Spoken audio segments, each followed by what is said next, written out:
নমস্কার বন্ধুরা,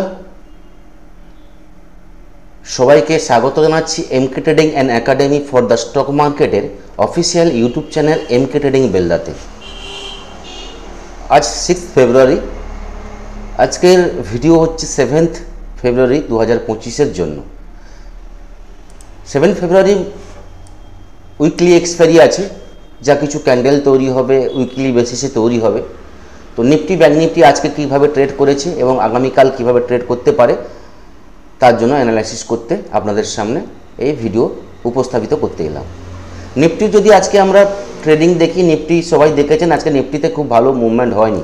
নিফটি আজকে এক্সপায়ারি ছিল কিন্তু নিফটি খুব ভালো মুভমেন্ট করেনি, একটা গ্যাপ ডাউন ওপেন করেছিল এবং সেখান থেকে কিন্তু গ্যাপ মার্কেট অলরেডি ডিপ নেমে 23,550-এর কাছাকাছি একটা সাপোর্ট নেয়। সেখান থেকে লাস্ট আওয়ারে 23,600-এর উপরে 640-50 পর্যন্ত গেছিলো, সেখান থেকে কিন্তু 600-এর উপরে কোনোরকমভাবে নিফটি ক্লোজিং দিতে সক্ষম হয়েছে। ওভারঅল নিফটি আজকে উইক ছিল ব্যাংক নিফটির তুলনায়। এবার যদি আমরা কালকের জন্য অ্যানালাইসিস করতে যাই ডে ফ্রেমে, তাহলে আমরা পুরো জিনিসটা আরও ক্লিয়ার হব কালকের জন্য আমাদের কি হতে পারে। কারণ কালকে বড় একটা ইভেন্ট আছে, প্রত্যেককেই জানেন, এটা হচ্ছে আরবিআইয়ের মনিটারি পলিসি আছে। কালকে সকাল 10টার সময় আমাদের যে আরবিআইয়ের গভর্নর সঞ্জয় মালহোত্রা, উনি তার আরবিআইয়ের monetary policy, first monetary policy উনি ঘোষণা করবেন, ঠিক আছে। এবং ঘোষণার পর ফিউচারে যে আরবিআইয়ের মনিটারি পলিসি আছে, নেক্সট মুভমেন্ট কী হবে, সেটা কিন্তু আমাদের কাছে বড় নিউজ হয়ে দাঁড়াবে। হ্যাঁ, কালকে 25 বেসিস পয়েন্ট রেট কাট হতে পারে, এটা সবাই আমরা মোটামুটি জেনে গেছি। তবে হবে কিনা সিওর নেই, মোটামুটি এটা কিন্তু নিউজে বা আপনার প্রতিবেদনে কিন্তু আমরা দেখতে পাচ্ছি 25 বেসিস পয়েন্ট রেট কাট হতে পারে। রেট কাট হলে এটা আমাদের মার্কেটের কাছে খুব ভালো নিউজ। মার্কেট এখান থেকে কিন্তু আপ মুভমেন্ট দেবে। হ্যাঁ, তার সঙ্গে সঙ্গে আপকামিং যে মনিটারি পলিসি হবে বা এরপরে যে মিটিং হবে, ওখানের জন্য যদি কিছু কি ইঙ্গিত দিচ্ছেন, তো ওটা কিন্তু বড় মেটার কালকের আমাদের মার্কেটের জন্য। তো কালকের জন্য যে নিফটির যে সাপোর্ট রেজিস্ট্যান্স লেভেলগুলো হবে সেগুলো বলে দিচ্ছি ভিডিওকে বড় না বানিয়ে।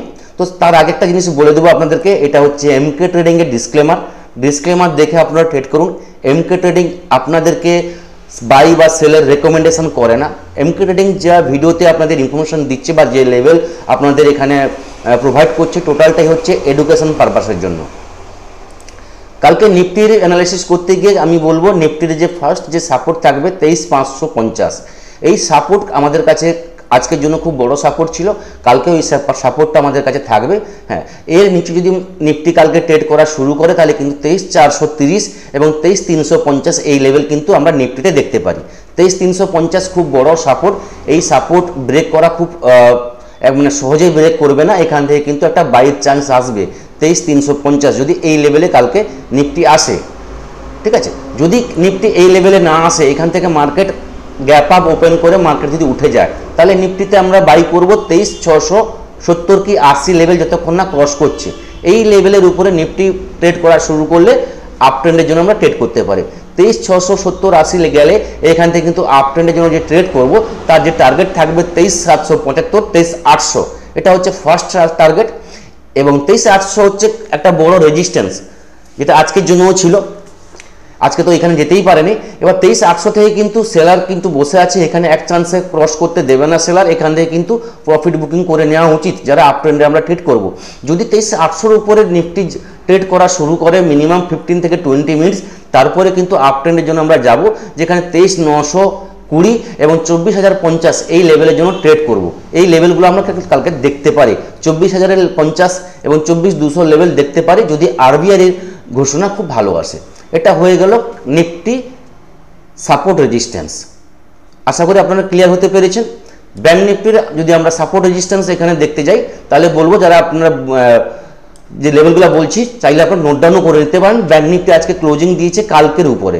কালকের লোতে কিন্তু আজকে ব্যাংক নিফটি ক্রস করে গেছিলো, 50,100-র কাছাকাছি চলে এসেছিলো ব্যাংক নিফটি, কিন্তু সেখান থেকে একটা বাউন্স নিয়ে কভার করে মোটামুটি ব্যাংক নিফটি 50,380, 400 ক্রস করে গেছিলো, 380-র কাছাকাছি ক্লোজিং দিয়েছে। সেই জায়গায় বলবো ব্যাংক নিফটির কাছে কালকে আমাদের প্রথম যে বাধা হবে 50,560, এর উপরে ব্যাংক নিফটি যদি কালকে ট্রেড করে তাহলে কিন্তু আপ ট্রেন্ডের জন্য ট্রেড নেওয়া উচিত বা আমরা নেব, এখান থেকে কিন্তু আপ ট্রেন্ডে আমরা যেটা দেখতে পাবো 50,850 এবং 51,050 এই লেভেল কিন্তু দেখতে পাবো। 51,050-এর কাছে গিয়ে একটা প্রফিট বুকিং আসা উচিত এবং এখান থেকে যদি প্রফিট বুকিং আসে ছোট্ট একটা হালকা ডিপ নেবে, সেখান থেকে কিন্তু আবার উপরের দিকে যাওয়ার চেষ্টা করবে। হ্যাঁ, যদি 51,050 লেভেলটা ব্যাংক নিফটি কালকে হোল্ড করতে পারে, এখান থেকে কিন্তু আমরা ফার্দার আপ মুভমেন্ট দেখতে পাবো, যেখানে 51,350 এবং 51,580 কি 51,600 লেভেল কিন্তু আমরা নিমেষে কিন্তু কালকে দেখতে পারি। এটা হলো আপ ট্রেন্ড। যদি ডাউন ট্রেন্ডের জন্য আমাকে নিফটিতে ব্যাংক নিফটিতে কালকে ট্রেড করতে হয়, ব্যাংক নিফটি তখনই আমি ডাউন ট্রেন্ডের জন্য ট্রেড নেব যদি আজকের লো অথবা হচ্ছে 50,200-র নিচে ব্যাংক নিফটি তার ট্রেডিং করা শুরু করে। এর নিচে ট্রেডিং করা শুরু করলে তাহলে কিন্তু আমরা যেটা ফার্স্ট দেখতে পাবো 49,900 এই লেভেল কিন্তু আমরা দেখতে পাবো। 49,900-র নিচে থেকে এলে নেক্সট যে সাপোর্ট থাকবে 49,715 এবং 49,500 এই লেভেল পর্যন্ত কিন্তু কালকে আমরা দেখতে পারি। হ্যাঁ, যদি খারাপ নিউজ কিছু আছে তাহলে কিন্তু 49,300, 49,000-এর লেভেলও কিন্তু আমরা দেখতে পাবো। তো ডাউন ট্রেডের জন্য আমাদের তিনটে আমি সাপোর্ট বললাম, 49,900, 49,700 এবং 49,500। তারপরে যে সাপোর্ট থাকবে বললাম 49,300 এবং 49। তবে মার্কেটে যেটা হচ্ছে, মার্কেট ব্যাংক নিফটি কিন্তু ওয়েট করে আছে আরবিআইয়ের কিন্তু ভালো কিছু নিউজের জন্য। যদি নিউজ আসে এখান থেকে কিন্তু উঠতে পারে, মার্কেট আরও আপ ট্রেন্ড যেতে পারে। কেন ব্যাংক নিফটি অলরেডি 48,000-এর কাছ থেকে মানে 47,800-এর কাছ থেকে মার্কেট আপ ট্রেন্ড নিয়েছে এবং লাস্ট 7 দিন 8 দিন ধরে আপ ট্রেন্ড কিছু না কিছুভাবে দিয়ে যাচ্ছে। সেই জায়গায় 2 দিন আজকের মানে কালকের এবং আজকের এই যে মার্কেটে ডাউন ট্রেন্ড, এটাকে আপনি কিন্তু ডাউন ট্রেন্ড ভাবতে পারেন না, এটা একটা পশ মার্কেট বলতে পারেন বা প্রফিট বুকিং বলতে পারেন। আপনি যখন পাহাড়ে উঠবেন কিন্তু একতরফভাবে আপনি কন্টিনিউ উঠতে পারেন না, আপনাকে কিছুটা যাওয়ার পর আপনাকে বিশ্রাম নিতে হয়, জল খেতে হয়, রেস্ট নিতে হয়। তো এটাও ভাবতে পারি আমরা একটা রেস্টের জায়গা, এই জায়গায় কিন্তু রেস্ট নিয়ে ব্যাংক নিফটি কালকে ওয়েট করছে আরবিআই নিউজের উপর। যদি নিউজ ভালো আসে এখান থেকে কিন্তু আবার মানে পাহাড়ের উপরের দিকে আরামসে মার্কেট উঠবে। যদি আমরা গ্লোবাল মার্কেট দেখি তার আগে সেন্সেক্সটা দেখে নেব। সেন্সেক্সে আমি নেক্সট ভিডিওতে বা আগের ভিডিওতে যে লেভেল বলেছিলাম সেই লেভেলই থাকবে। সেন্সেক্সের ক্ষেত্রে আপ ট্রেন্ড তখনই আমরা হব কালকে 78,850-850-র উপরে, বা আজকে যদি একদম ছোট ফ্রেমে ধরি তাহলে সেন্সেক্স হচ্ছে 78,600 উপরে যদি সেন্সেক্স ট্রেড করা শুরু করে তাহলে কিন্তু এর উপরে যে আমাদের রেজিস্ট্যান্স থাকবে 78,850, তারপর হচ্ছে 79,526 এবং 80,000 এই লেভেলে আমরা দেখতে পাবো। যদি ডাউনের দিকে দেখি আমরা সেন্সেক্সে তাহলে আমরা দেখব যতক্ষণ না সেন্সেক্স আজকের লো অথবা 78,050 এই লেভেলের নিচে ট্রেড করছে, সেন্সেক্সের ডাউন ফার্দার ডাউন আসবে না। এর নিচে এলে কিন্তু সেন্সেক্সে আমরা দেখতে পাবো 77,920 এবং 76,790 এই লেভেল কিন্তু আমরা দেখতে পাবো। এটা একটা বড় ফ্রেমে বললাম, যদি একদম ছোট ফ্রেমে বলি তাহলে 77,920-র পর আমরা কিন্তু দেখতে পাবো যেটা যেই লেভেলটা হচ্ছে 77,180 এই লেভেল কিন্তু সেন্সেক্সে আমরা দেখতে পাবো। ওভারঅল যদি গ্লোবাল মার্কেট দেখি, গ্লোবাল মার্কেট কিন্তু এখনো কিন্তু ফিউচার যেটা চলছে দাও কিন্তু পজিটিভ চলছে, দাও পজিটিভ চলছে, নাসডাক পজিটিভ চলছে, আমাদের গিফট নিফটি ফিউচার এখনো নেগেটিভ চলছে এখন এই মুহূর্তে। হ্যাঁ, গ্লোবাল মার্কেট এখন ফিউচার চলছে, এখনো কিন্তু ট্রেডিং শুরু হয়নি। রাত্রে যখন চলবে তখন আমরা বুঝতে পারবো যে গ্লোবাল কি আমাদের নিউজ দিচ্ছে। গ্লোবাল যদি ভালো থাকে মার্কেট পজিটিভ হওয়ার চান্স একটা আছে। ওভারঅল কিন্তু আমরা ওয়েট করে আছি কালকে হচ্ছে আরবিআই মনিটারি পলিসির উপর। এবার এফআইদের বলি, এফআইদের ডেটা নিয়ে আমি বলবো এফআইদের কিন্তু সেলিং কিন্তু বন্ধ হচ্ছে না, সেলিং কিন্তু কন্টিনিউ চলে যাচ্ছে। যতক্ষণ না আমি বলেছি যে এদের যতক্ষণ না বাইংয়ে আসছে মার্কেট কিন্তু প্রপারলিভাবে আপ ট্রেন্ড মানে আসবে না। বাইংয়ে এফআইদের আসতে হবে। এফআইরা কিন্তু ওভারঅল অলরেডি আমি গত মাসেও ভিডিওতে বলেছিলাম ওভার সোল্ডে দাঁড়িয়ে আছে। একদিন বাইংয়ে এসেছিলো, সেখানে কিন্তু আমাদের মার্কেট কিন্তু ঘুরে দাঁড়িয়েছিল। এবার তাদের কিন্তু বাইংয়ে আসতে হবে, বাইংয়ে এলেই কিন্তু মার্কেট কিন্তু এখান থেকে উঠে দাঁড়াবে।